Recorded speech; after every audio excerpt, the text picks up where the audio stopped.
موسیٰ علیہ السلام کو یہ جواب دیا تھا کہ دنیا میں جس پر چاہتا ہوں اپنا عذاب اتارتا ہوں اور میری رحمت بڑی وسیع ہے، جسے چاہتا ہوں معاف کرتا ہوں، لیکن رحمت کے بارے میں اللہ نے تفصیل بیان فرمائی کہ میری رحمت کا حقدار کون بنے گا، کس پر میری رحمت جو ہے وہ پڑے گی۔ تو اس کے بارے میں اللہ نے پہلے 3 چیزیں بیان فرمائی تھی، ایک تقوی تھا، دوسرا ادائے زکوٰۃ تھی، اور تیسرا اللہ کی آیات پر ایمان تھا۔ چوتھی چیز اللہ نے اس آیت میں بیان فرمائی ہے، جس کو سن کر ابلیس مایوس ہو گیا تھا کہ اللہ نے تو اس نبی کا ذکر فرما دیا ہے، لہذا اب ہم اللہ کی رحمت سے نکلیں گے۔ الذین وہ لوگ یتبعون جو اتباع کرتے ہیں، الرسول نبی الامی، رسول نبی امی کی۔ یہ جو رسول ہے اور نبی اور الامی، یہ 3 الفاظ ہیں اور تینوں معنی کے اعتبار سے، مفہوم کے اعتبار سے الگ الگ ہیں، اور مراد ان کی ایک ہی ہے۔ اور یہ بات ذہن میں رہے کہ اس رسول نبی الامی سے مراد جناب نبی کریم صلی اللہ علیہ وسلم ہے۔ اب پہلی بات یہ ہے کہ رسول کا لغوی معنی ہے قاصد، پیغمبر، پیغام لانے والا۔ نبی کا معنی ہے النبا، خبر دینے والا۔ اور امی کے کئی معنی ہیں، ماں کو بھی کہتے ہیں، بنیاد کو بھی کہتے ہیں، اور جو ہے وہ ان پڑھ کو بھی کہتے ہیں۔ الرسول، رسول جو ہے اس سے مراد تو آپ صلی اللہ علیہ وسلم ہے، اس کا معنی ہے پیغام لانے والا، پیغمبر۔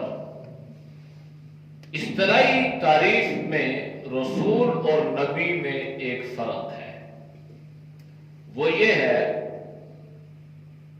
کہ ہر رسول نبی ہوتا ہے، ہر رسول جو ہوگا وہ نبی ہوگا، لیکن یہ ضروری نہیں ہے کہ ہر نبی رسول ہو۔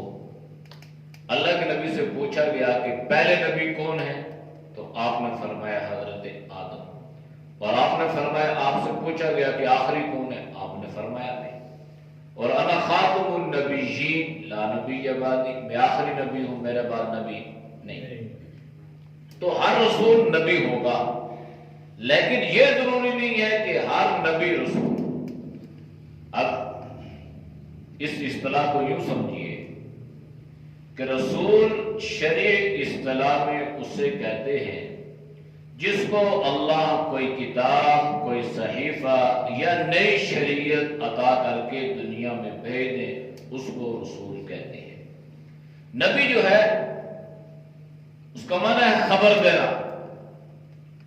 تو نبی جو ہوتا ہے وہ جو پہلے سے کوئی شریعت، کوئی دین دنیا میں جو موجود ہوتا ہے، وہ نبی آ کر امت کو وہی تعلیم، وہی طریقہ اور وہی شریعت بتلاتا ہے۔ گویا رسول کو نئی شریعت دی جاتی ہے اور نبی کو نئی شریعت نہیں دی جاتی۔ آپ نے پیچھے پڑھا حضرت موسیٰ اور حضرت ہارون، تو حضرت موسیٰ جو تھے رسول بھی تھے، نبی بھی تھے، اس لیے کہ اللہ نے ان کو نئی شریعت عطا فرمائی تھی، نئی کتاب اللہ نے انہیں عطا فرمائی تھی۔ لیکن حضرت ہارون جو تھے وہ نبی تھے، رسول نہیں تھے، اس لیے کہ حضرت ہارون حضرت موسیٰ علیہ السلام پر اترنے والی شریعت کو لوگوں میں پھیلا رہے تھے۔ تو یہ فرق نبی اور رسول میں۔ ایک روایت میں نبی کریم صلی اللہ علیہ وسلم سے پوچھا گیا، حضرت ابو ذر غفاری رضی اللہ تعالی عنہ راوی ہے، آپ سے پوچھا گیا کہ دنیا میں کتنے رسول آئے، رسول، تو آپ نے فرمایا تقریباً 315۔ اور نبی کتنے آئے؟ آپ نے فرمایا تقریباً 1,24,000 کے لگ بھگ۔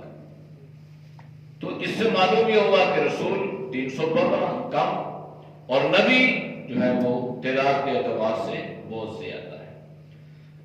تو رسول النبی، یہ جناب نبی کریم صلی اللہ علیہ وسلم کے بارے میں کہ وہ لوگ جو رسول نبی کا اتباع کرنے والے ہیں، اور وہ جو رسول نبی ہے اس کا ایک لقب یا ایک نام امی بھی ہے۔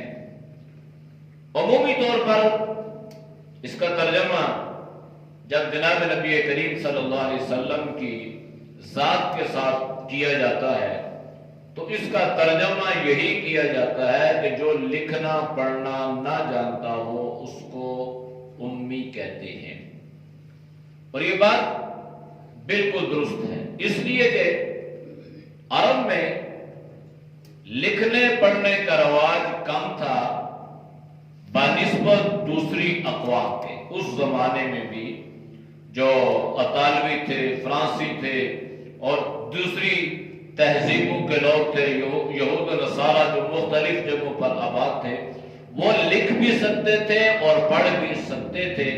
عرب کے جو لوگ تھے ان میں یہ چیز کم تھی، یہاں تک کہ مورخین نے لکھا ہے کہ اگرچہ وہ لکھنا پڑھنا تو نہیں جانتے تھے لیکن وہ ہر چیز کو اپنے حافظے میں محفوظ کر لیتے تھے، یعنی قوت یادداشت تو تھی ان کی اتنی مضبوط تھی کہ وہ کاروبار جو ہے وہ صرف زبانی یاد رکھتے تھے، کیا لینا ہے، کیا دینا ہے، کیا کرنا ہے، کہاں۔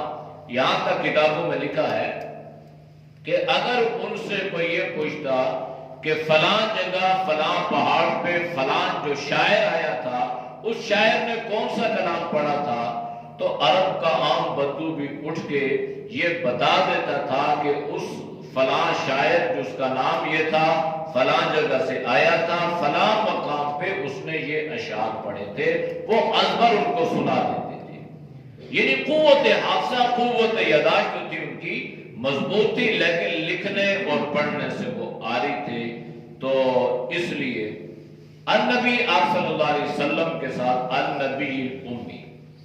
اب یہ جو امی ہے نا، ان پڑھ، یہ بھی ذہن میں رہے کہ یہ میرے اور آپ کے لیے اور عام انسانوں کے لیے ان پڑھ ہونا یہ عیب ہے، یہ کمزوری ہے، یہ برائی ہے، لیکن جناب نبی کریم صلی اللہ علیہ وسلم کے لیے امی ہونا یہ آپ صلی اللہ علیہ وسلم کی شان ہے، یہ آپ کا معجزہ ہے، ہمارے لیے عیب ہے۔ اگر آپ صلی اللہ علیہ وسلم پہلے سے لکھنا اور پڑھنا جانتے ہوتے، آپ پر اللہ کی کتاب اترتی، جب کتاب اترتی تو لوگ کیا کہتے کہ جناب یہ تو چونکہ آپ عرب ہیں، آپ عربی جانتے ہیں، آپ فصاحت اور بلاغت سے واقف ہیں، لہذا اس کلام کو آپ نے خود لکھا ہے۔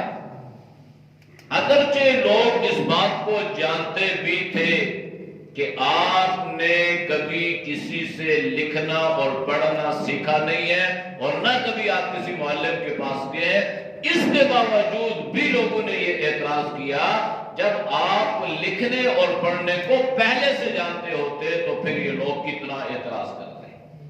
اور یہ جو اعتراض تھا یہ قرین قیاس بھی تھا، بات بھی سمجھ میں آتی کہ ٹھیک ہے آپ پہلے سے چونکہ پڑھے لکھے تھے لہذا یہ بات جو ہے لوگ جو کہہ رہے ہیں یا جو اعتراض کر رہے ہیں یہ ٹھیک کر رہے ہیں، کیونکہ آپ کو لکھنے اور پڑھنے میں مہارت اور فصاحت اور بلاغت آ سکتی۔ اس لیے النبی امی جو تھی یہ جناب نبی کریم صلی اللہ علیہ وسلم کی صفت تھی، یہ آپ کی شان ہے، یہ آپ کی عظمت ہے، اور عام انسانوں کے لیے لفظ امی ہونا جو ہے یہ عیب ہے۔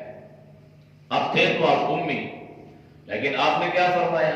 انما بعثت معلما، کہ اللہ نے مجھے معلم بنا کر بھیجا ہے۔ آپ نے کسی سے پڑھا لکھا نہیں ہے، کوئی دنیا میں کوئی آپ کا استاد نہیں ہے، تو اللہ نے آپ کو معلم بنا کر بھیجا۔ تو معلوم کیا ہوا کہ انسانوں میں سے کوئی انسان آپ کا استاد نہیں ہے، اگر کوئی استاد آپ کا ہے تو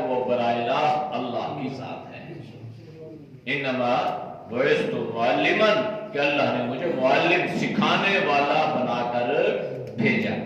تو الامی، وہ جو رسول نبی امی ہے، الذی یجدونہ، اس ذات کے بارے میں وہ باتیں ہیں مکتوبا لکھا ہوا، عندہم اپنے پاس، یعنی یہ یہود و نصارہ جو ہے نا، یہ اپنی پاس اپنی کتابوں میں اس نبی امی کی جو صفات ہے نا یہ اپنے پاس پاتے ہیں۔ فی توراتی، تورات میں بھی اور انجیل میں بھی آپ صلی اللہ علیہ وسلم کی ساری صفات لکھی ہیں۔ بہت مفسرین نے اس پر کلام فرمایا اور بہت واقعات لکھے ہیں۔ تفسیر کا وقت نہیں ہے، دو واقعات عرض کرتا ہوں۔ پہلا واقعہ یہ ہے کہ ایک یہودی لڑکا نبی کریم صلی اللہ علیہ وسلم کی خدمت کیا کرتا تھا، وہ بیمار ہو گیا تو آپ صلی اللہ علیہ وسلم اس کی عیادت کے لیے تشریف لے گئے۔ جب آپ وہاں پہنچے تو آپ نے دیکھا کہ یہ بچہ لڑکا بالکل قریب المرگ ہے، یعنی دنیا سے رخصت ہونے والا ہے، اور اس کا باپ اس کے سرانے کھڑے ہو کر تورات کی تلاوت کر رہا ہے، وہ پڑھ رہے۔ تو آپ صلی اللہ علیہ وسلم نے اس سے پوچھا آپ کیا پڑھتے ہو؟ تو وہ کہنے لگا تورات پڑھ رہا۔ تو آپ نے اس سے پوچھا، اس یہودی سے پوچھا کیا اس میں میرا ذکر بھی ہے، کیا اس میں میرا تذکرہ بھی ہے؟ تو کہنے لگا کہ نہیں، اس میں آپ کا تذکرہ نہیں ہے۔ اب یہ جو یہودی بچہ تھا نا، اس نے باپ کی طرف دیکھا اور اس نے سر ہلایا اور آپ صلی اللہ علیہ وسلم سے کہنے لگا کہ میرا باپ جھوٹ بولتا ہے، اس میں آپ کا ذکر بھی موجود ہے، آپ کا تبصرہ اس میں موجود ہے اور میں جانتا ہوں۔ تو جب اس بچے نے یہ بات کہی تو اللہ کے نبی نے فرمایا کہ جب اس میں موجود ہے، ذکر ہے، تبصرہ ہے، تو پھر میرے اوپر ایمان کیوں نہیں لاتے ہو؟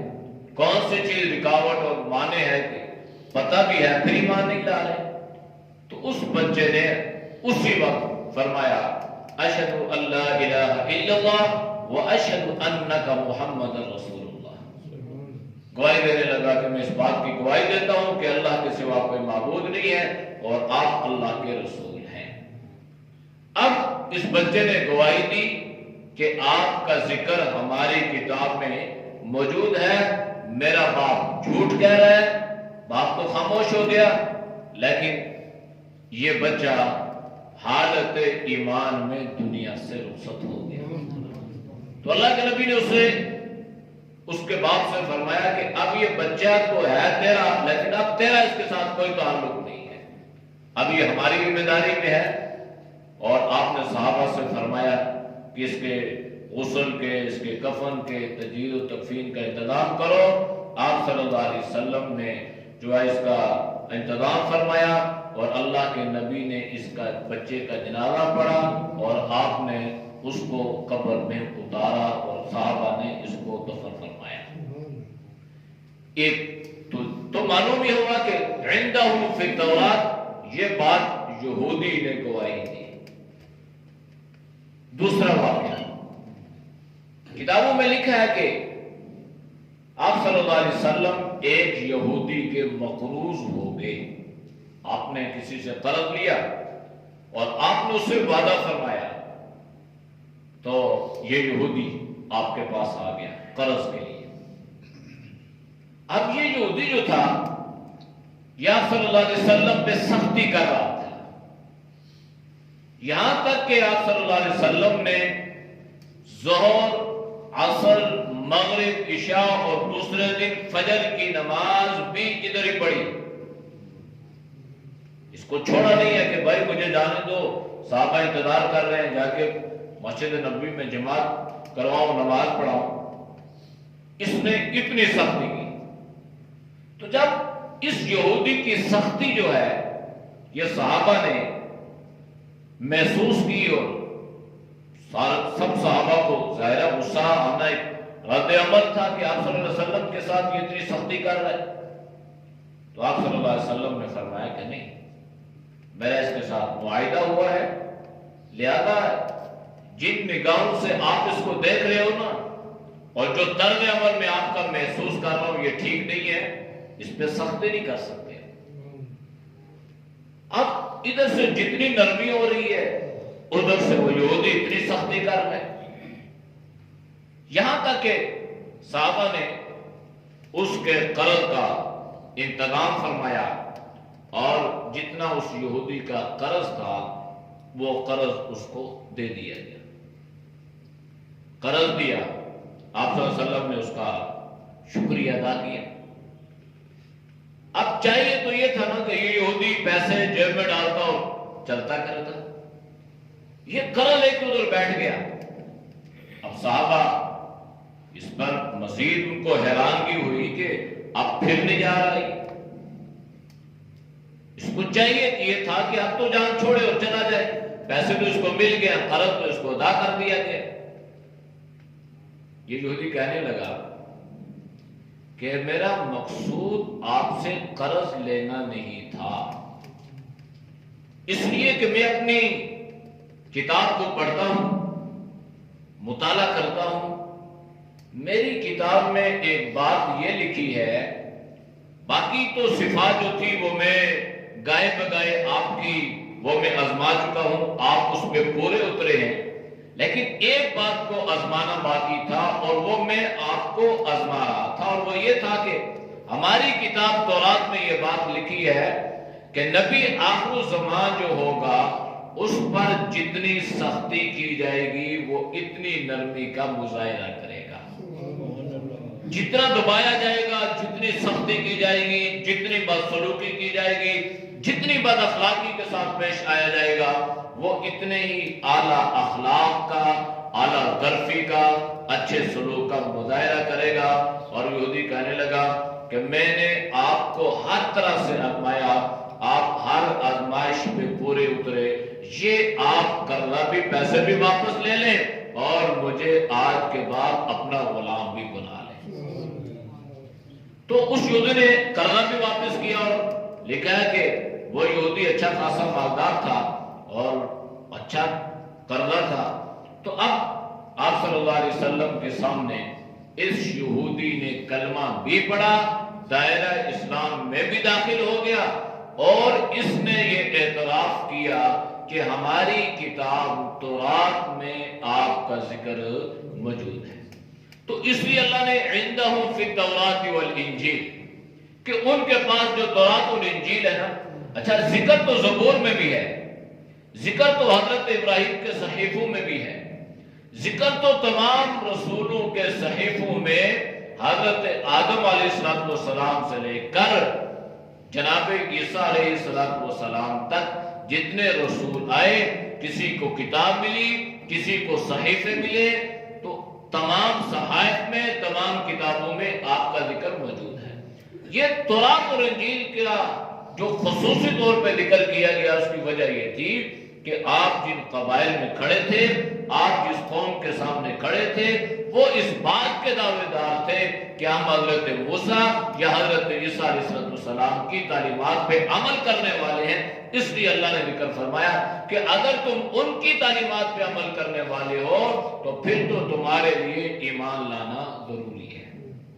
آپ نے مشہور بات سنی ہوگی کہ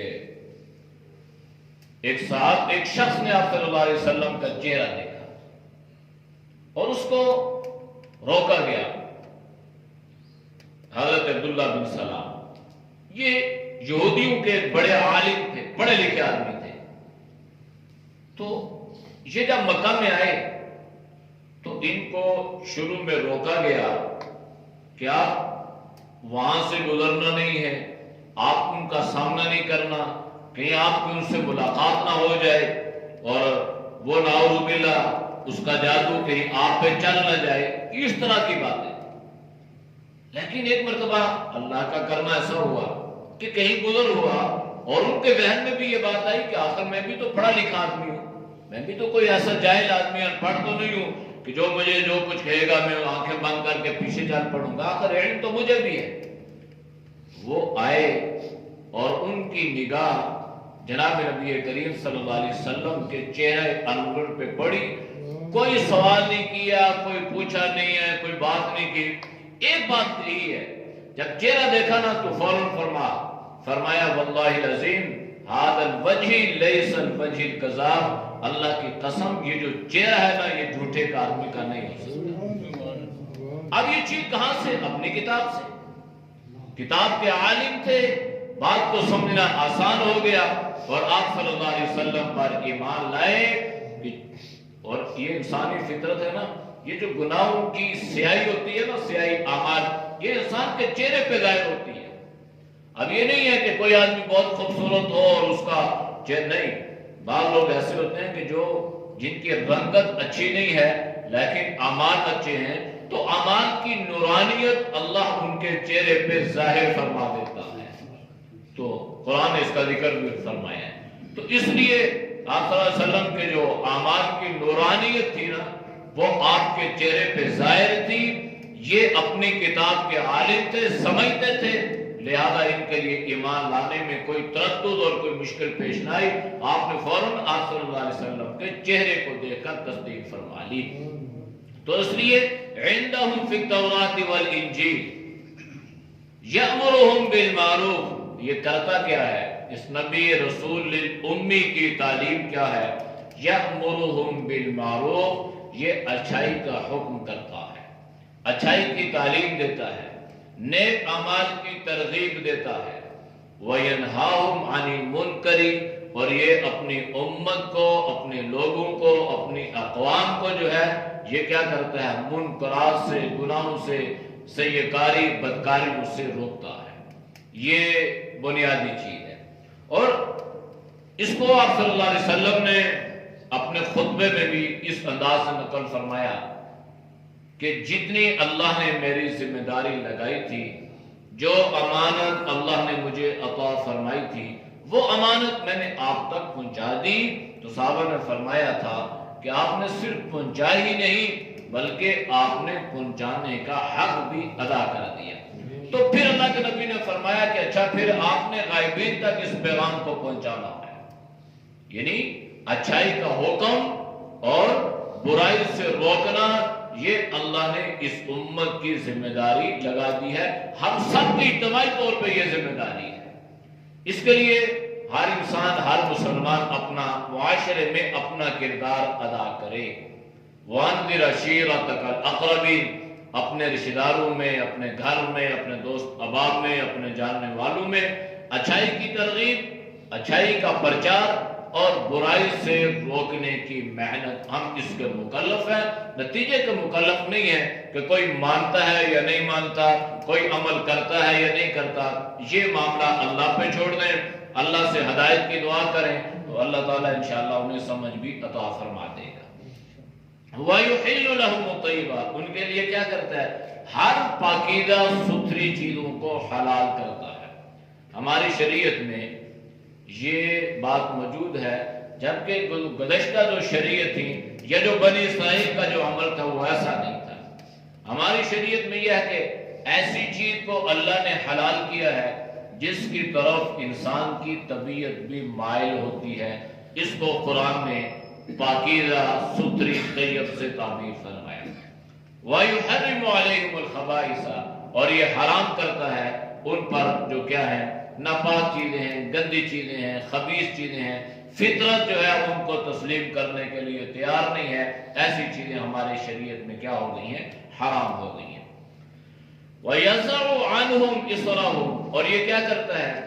ان کے اوپر جو بوجھ تھا نا، اس بوجھ کو اتارنے والا۔